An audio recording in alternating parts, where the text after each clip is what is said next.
ausencia del anciano al que ignoramos. Vive fe en esa herida del enfermo al que olvidamos. Vive fe en quien por hambre se alimenta de sus sueños.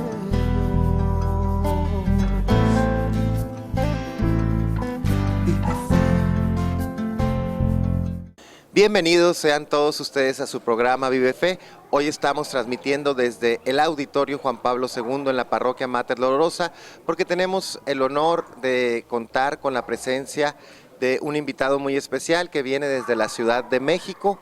Él es el padre, el presbítero licenciado Mario Balam. Él es doctor de Derecho Canónico de la Universidad Pontificia de México y aunque es de la diócesis de Yucatán, pero actualmente se encuentra en esta institución y me da mucho gusto recibirlo, padre. ¿Cómo está? Un placer saludarlo. Muchas gracias, muchas gracias. Pues muchas gracias primero que nada por visitarnos a esta diócesis de Mexicali. Él está con nosotros porque nos está impartiendo a todo el presbiterio un curso de formación acerca del derecho canónico y el matrimonio. Por eso lo tenemos con nosotros, pero pues de verdad es un gran placer, padre. Y primero nos gustaría que lo conocieran, que vieran un poco de su trayectoria. ¿Cómo no? Como has dicho antes, yo estoy dando clases en la Universidad Pontificia de México, concretamente en la Facultad de Derecho Canónico, desde hace ya 21 años. Pues yo terminé mi licenciatura en Derecho Canónico en la misma Universidad Pontificia de México en el año de 1990 y yo felizmente me fui a trabajar en la Arquidiócesis de Yucatán. Pero de repente el rector llamó a mi arzobispo pidiéndome que si podía yo volver a dar clases en la universidad. Y fue así como a fines de 1992 me volví a la universidad. Llegué para asumir el cargo de bibliotecario en la universidad y después de año y medio ya me enviaron a hacer el doctorado en Derecho Canónico. Fui a la Universidad de Saint Paul en Ottawa, Canadá. Ahí 2 años hice mi doctorado en Derecho Canónico y ya me devolví a la universidad, donde seguí dando clases y ocupando algunos cargos. Por ejemplo, me encargaron de dirigir el Instituto Superior de Ciencias Religiosas. Después me llamaron para ser el secretario académico general de la Universidad Pontificia de México. Posteriormente me eligieron como decano de la Facultad de Derecho Canónico, que fui 6 años.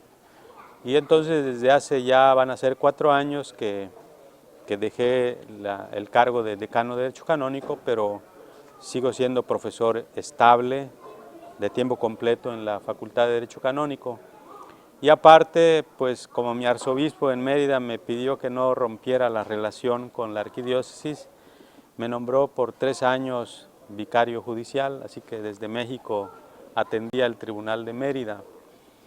Y también después de 3 años dejé ese cargo de vicario judicial, pero me quedé como juez diocesano, entonces sigo siendo juez diocesano de la Arquidiócesis de Yucatán y dando clases en México. Así es, en la Universidad Pontificia de México, que es importante que la gente sepa, pues que es la institución más importante que tenemos a nivel eclesial en todo nuestro país. Padre, pues después de haber escuchado su trayectoria, a mí me gustaría que la gente conociera más acerca de esto, porque a veces como que derecho, leyes y fe, a veces la gente desconoce al respecto. Entonces, a mí me gustaría iniciar porque nos pudiera ilustrar, padre, ¿qué es en sí el derecho canónico? Pero el derecho canónico, como su nombre lo dice, es el conjunto de las leyes que la Iglesia tiene para regirse a sí misma, porque la Iglesia la formamos por personas y formamos una comunidad, una sociedad que requiere normas para la convivencia armoniosa y para que cada quien en la Iglesia conozca su lugar, sus funciones, la estructura misma de la Iglesia. Entonces, la Iglesia siempre ha tenido normas, y pues desde el siglo XII, con un monje famoso que es el padre de la ciencia del derecho canónico, en el siglo XII se le comenzó a denominar derecho canónico, y entonces han habido cuerpos de normas en la Iglesia, pero el más significativo se ha dado en el siglo XX. El primer código de derecho canónico se promulgó en 1917, y después del Concilio Vaticano II se ha reformado el código y se promulgó el que ahora es vigente en 1983. Entonces, alguien como yo, pues estudiamos todo lo que son las leyes de la Iglesia, que es el derecho canónico. Entonces se supone que somos los expertos en las leyes de la Iglesia, y por lo tanto podemos auxiliar a quien lo necesita en la Iglesia, tanto para ayudarlos a ejercer correctamente sus funciones o a conocerlas, como también a resolver conflictos que también hay en la Iglesia. Entonces, aparte de enseñar a otros sacerdotes, también asesoramos a obispos, a superiores religiosos, en base a la aplicación de las leyes de la Iglesia, ¿no? Entonces, esto es el derecho canónico, que tiene, pues no es igual, pero es de algún modo, tiene algunas semejanzas con el derecho que tienen las naciones, los estados. Entonces, tiene su parte general, tiene su parte incluso penal, ¿verdad? Tiene su parte procesal, pero es un derecho, como digo, diferente al derecho civil, por ejemplo, ¿no? Padre, ¿y cuáles serían dentro del derecho canónico las principales partes del derecho? ¿Qué abarca el derecho canónico? ¿Cómo Bien, está dividido el derecho canónico? bien.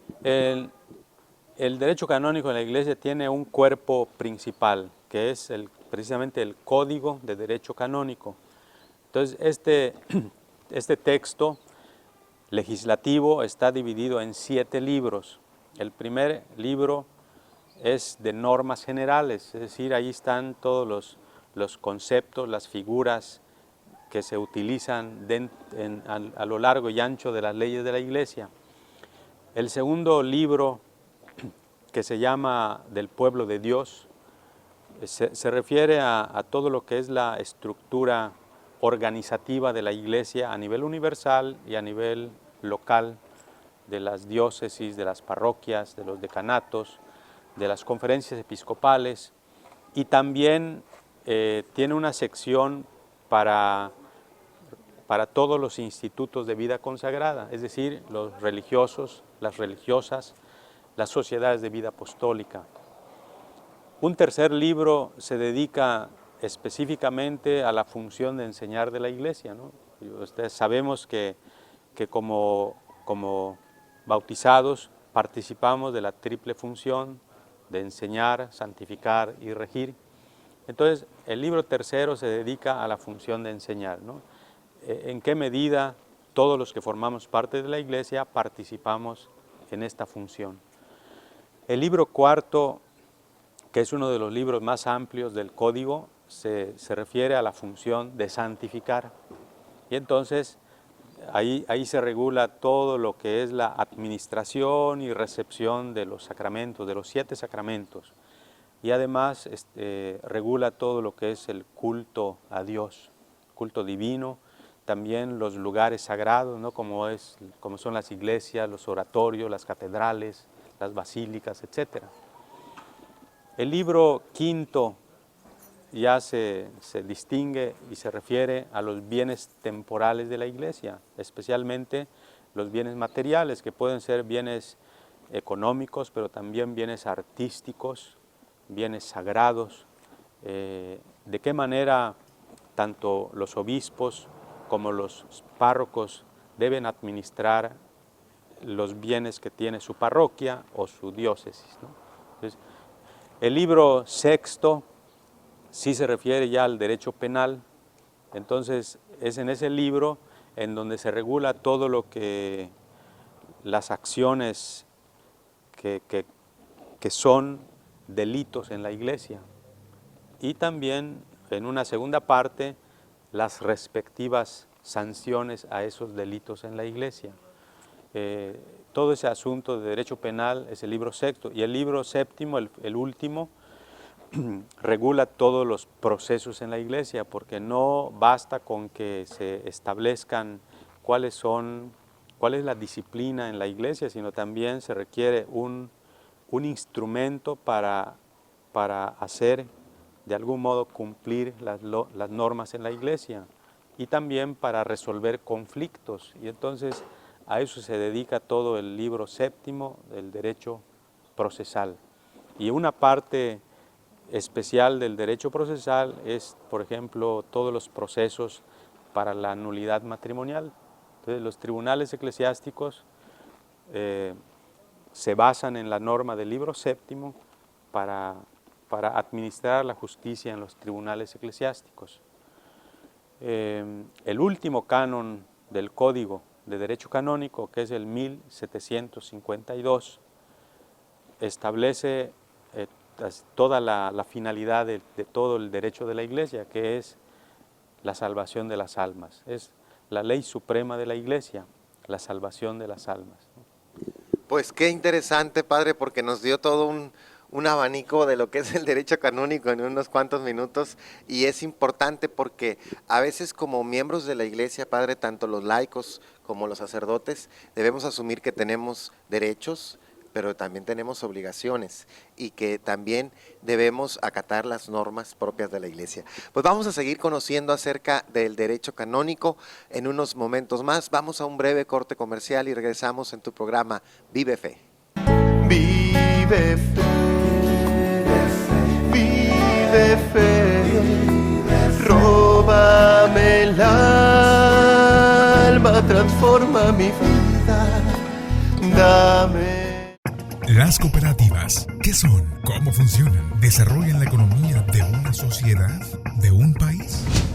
Se dice que las cooperativas son la mejor iniciativa en el mundo para reducir la pobreza. Conozca los aspectos generales y legales de la organización y funcionamiento de las cooperativas. RM Advisors Ediciones presenta el primer tomo de la obra Tratado Jurídico Tributario de las Sociedades Cooperativas, de los autores Dr. Oswaldo G. Reyes Mora, Maestro Oswaldo G. Reyes Corona y del licenciado Daniel Ibarra Ponce. Adquiera este libro en RM Advisors Ediciones 582-6060. RM Advisors Ediciones lo invitan a que adquiera su nueva obra titulada Sociedades Mutualistas, de los autores Dr. Oswaldo G. Reyes Mora, Maestro Oswaldo G. Reyes Corona y licenciado Daniel Ibarra Ponce. En esta obra los autores realizan un análisis de la sociedad mutualista bajo la óptica de las regulaciones vigentes de algunos estados de la República Mexicana para conocer las virtudes y los alcances de la constitución de este tipo de asociaciones. Adquiera este libro ahora mismo llamando al teléfono 582-6060. Incluye comentarios de alta planeación fiscal, reflexiones sobre economías de opción de los maestros Reyes Mora y Reyes Corona. Una obra más de RM Advisors Ediciones.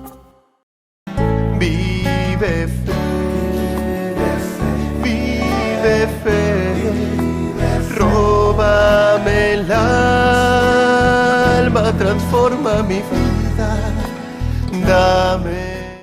El derecho canónico es el tema de hoy. Tenemos el gusto y el honor de tener al padre y doctor Mario Balam, que viene desde la Ciudad de México para hablarnos de este interesante tema en donde él es especialista.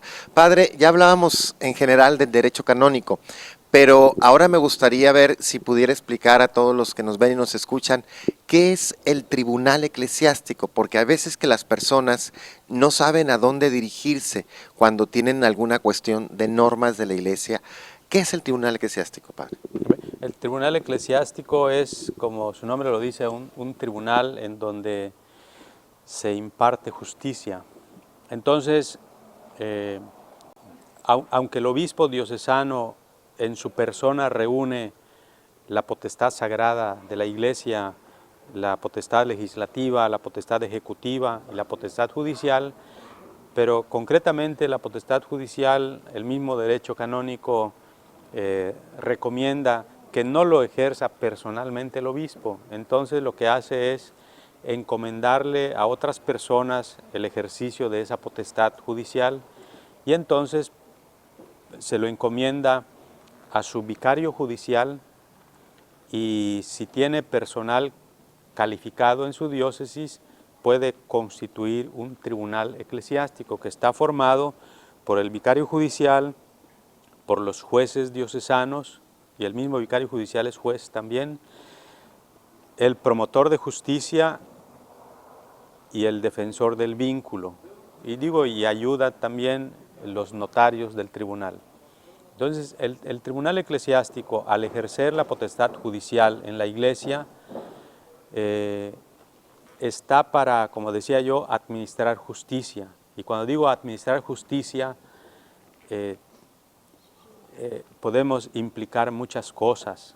Por ejemplo, la mayor parte del trabajo del tribunal hoy en día en México se enfoca a las causas matrimoniales, en donde las personas que pues fracasan en su matrimonio y se separan, le piden al tribunal de la Iglesia que estudie, que examine su caso matrimonial para ver si ese matrimonio se celebró válidamente desde el principio o simplemente se celebró con validez aparente. ¿Sí? Aparentemente fue válido, pero no lo fue. Entonces el tribunal eclesiástico lo que hace es examinar ese caso y para ello pide pruebas, pide testigos y al final, examinando todas las pruebas, el juez o los jueces del tribunal determinan que ese matrimonio se prueba que no fue válido, es decir, que no se celebró con todas las normas que la Iglesia establece. Y entonces se declara que el matrimonio fue inválido y entonces las personas quedan libres de volverse a casar. ¿Por qué? Porque su primer matrimonio no fue válido. En ese sentido, lo que hacen los jueces no es divorciar. No hay divorcio en la Iglesia. No hay divorcio, sino simplemente declaran que desde el principio no fue válido, ¿no? Y entonces se pueden volver a casar las personas. Entonces, es una de las tareas que absorben el trabajo de los jueces. Sin embargo, en la Iglesia también pueden haber otros conflictos entre un sacerdote y otro sacerdote, entre un laico y un sacerdote, o entre religiosos y sacerdotes, o religiosos y laicos. Entonces, también el tribunal puede recibir peticiones, demandas, en lo que se llama de casos contenciosos, en donde se necesita resolver un conflicto de dos, y entonces el tribunal lo puede hacer. Y entonces al final, al impartir justicia, determina quién tiene la razón, o una parte u otra. Y otro de los campos, y es de los más delicados del tribunal eclesiástico, es el del derecho penal, porque también pueden resolver causas penales. Cuando un fiel siente que ha sido dañado, o no un fiel, sino se ha cometido un delito, porque decía yo en el libro sexto del Código, se establecen cuáles son los delitos y sus respectivas sanciones. Y entonces el tribunal puede también resolver esos casos, y en ese caso es determinar si hubo delito, cuánta culpabilidad tuvo la persona y qué sanción le corresponde. Sin embargo, aquí la característica de estos casos penales es que el tribunal eclesiástico no puede actuar por propia iniciativa, sino siempre tiene que actuar por orden del obispo diocesano. O sea, solo si el obispo diocesano le ordena al promotor de justicia que ponga una demanda formal en el tribunal, es cuando el tribunal entra. Mientras el obispo diocesano no le mande al promotor interponer una demanda, el tribunal no puede actuar. En ese sentido, cuando una persona, un fiel, laico, clérigo, religioso, quiere interponer una demanda, no lo hace directo al tribunal, sino se lo da a conocer al obispo. Y el obispo es quien juzga si procede, y entonces le manda a su promotor que ponga la demanda. Muy bien, padre, pues muy interesante conocer todos estos procesos y vamos a continuar en unos momentos más. Vamos a un breve corte comercial y regresamos en tu programa Vive Fe. Vive fe, vive fe, róbame el alma, transforma mi vida, dame. De lo palpable a lo virtual, del papel impreso al archivo digital. Esta es la nueva manera de informarse. www.opcioneslegalesfiscales.com, revista enciclopédica tributaria. Porque la información fluye en todo momento, valiosa para el mejor manejo de su empresa. Y ahora usted la obtiene de inmediato. www.opcioneslegalesfiscales.com. Información, contactos, blogs. La era digital sigue su marcha. www.opcioneslegalesfiscales.com, revista enciclopédica tributaria. Suscríbase llamando al 01800-377-4444. Vive fe, vive fe, róbame el alma, transforma mi vida, dame. El derecho canónico, estamos con el padre doctor Mario Balam, que como les había comentado nos acompaña desde la Ciudad de México. Padre, ahorita que trataba el tema propiamente y específicamente de la anulación matrimonial, que creo que es un tema que a muchos siempre les preocupa, sobre todo los que quieren realmente que se dé este proceso. Creo que es importante, padre, que aclare en qué casos se puede validar una anulación y cuáles no. Bien, en primer lugar hay que partir del hecho de que el matrimonio en la iglesia es indisoluble. De tal manera que, como yo decía antes, lo que los jueces hacen es examinar si el matrimonio que se celebró válidamente. De tal manera que cuando hablamos de la validez o nulidad de un matrimonio, nos referimos desde el principio de su celebración. De tal modo que lo que pasa después del matrimonio no siempre es prueba de la nulidad de un matrimonio, ni es motivo para declarar nulo un matrimonio. Entonces me explico.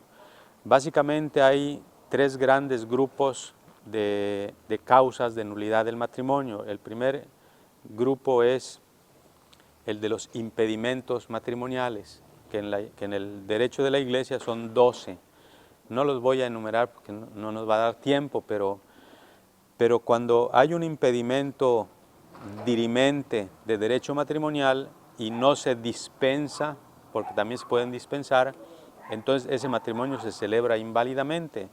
Nada más, solo como un ejemplo, si la persona es menor de edad, la muchacha no ha cumplido 14 años mínimo, o el muchacho no ha cumplido 16 años mínimo, que son las edades mínimas para la validez de un matrimonio. Entonces, si no se dispensa ese matrimonio y un sacerdote accede a casar a estos muchachos, ese matrimonio sería inválido por el impedimento, ¿no? Esa es una causal, y como esa son 12, aunque no todas se pueden dispensar, como por ejemplo el impedimento de vínculo, que significa que ya están casados antes por la Iglesia. Ese no se puede dispensar. Entonces, el otro grupo es cuando no se observa las formalidades que la Iglesia establece para casarse, que consiste en que el sacerdote o diácono que preside la celebración del matrimonio no están debidamente facultados, porque no cualquier sacerdote o diácono puede presidir la celebración de un matrimonio, hay reglas. El otro grupo, que es el más complejo, es cuando los que se van a casar son incapaces de casarse, sea porque les falta el suficiente uso de razón o porque no pueden tener un discernimiento maduro, que en derecho se llama grave defecto de discreción de juicio sobre los derechos y los deberes esenciales del matrimonio, o también cuando la persona es incapaz de asumir y de cumplir las obligaciones esenciales del matrimonio. Entonces, en esos casos la persona es incapaz de casarse. O también, unido a esto, cuando el consentimiento de las personas está afectado, sea por ignorancia crasa del matrimonio, por error de la persona con quien se están casando, o por error doloso, incluso cuando una persona le oculta a su novio o a su novia algo que podría perturbar su matrimonio. O también cuando la persona es coaccionada a casarse, obligada a casarse. Entonces, ese es el tercer grupo de las causales. No he enunciado todas, pero son esos tres grupos. Entonces, lo que hace el tribunal es examinar si se da alguna de esas causales y entonces puede declarar nulo un matrimonio. Y si no se prueba que es nulo el matrimonio, pues ese matrimonio es válido y no se pueden volver a casar. De ahí la importancia de que cuando vayan a dar este paso realmente estén convencidos de que es la persona indicada, porque lo que sucede posterior, a veces dicen, es que yo pensaba esto de la persona, pero resultó, ahí ya no es un caso de anulación, ¿verdad? Digo, ya sé. Viendo lo que es la casuística, cada caso particular. Padre, antes de despedirnos, porque el tiempo se nos termina, sé que tiene algunos libros también que usted ha escrito, si quiere compartirnos un poquito algunos de ellos, algunos títulos. Bueno, algunos títulos, el más, vamos a decir, el más popular es sobre el sacramento de la confesión, que yo le he titulado Yo te absuelvo de tus pecados, vete en paz, ¿no? Que le sirve a todos para la confesión, para confesarse debidamente, y también le sirve mucho a los padres que son confesores. El otro es precisamente sobre la función de enseñar, es un comentario al libro tercero del Código, se llama el Munus Propheticum de la Iglesia. Otro también sobre ese tema es sobre la valoración de los documentos de la Iglesia, en donde ahí pongo qué significa y qué valor tienen una encíclica, una exhortación apostólica, una instrucción, o sea, todos esos tipos de documentos. Otros libros que he escrito con otros padres es sobre derecho parroquial, 2 volúmenes. Otro libro que es sobre todas las alocuciones o discursos del Papa al Tribunal de la Rota Romana, que le sirve también a todos los tribunales eclesiásticos. Y también otro que está en imprenta es un manual de derecho matrimonial, o sea, todas las normas sobre el matrimonio, ¿no?